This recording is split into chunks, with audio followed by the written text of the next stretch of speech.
মহাকুম্ভ আমি নাইবা বললাম, ওটা এখন মৃত্যু কুম্ভ হয়ে গেছে, মৃত্যু কূপের মতো। প্ল্যানিং না করে এত হাইপ তুলে এত লোকের মৃত্যু বললেন 30 জন।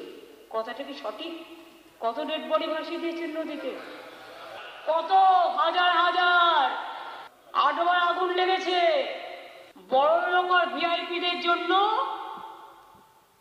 লক্ষ টাকার ক্যাম্প, আর গরিব লোকেদের, সাধারণ লোকেদের জন্য লাইনে দাঁড়ান 15 ঘন্টা 20 ঘন্টা দাঁড়িয়ে, যদি একটা মাদুরেও বসে 2000 টাকা, এক কাপ লাল চাও 500 থেকে 2000 টাকা।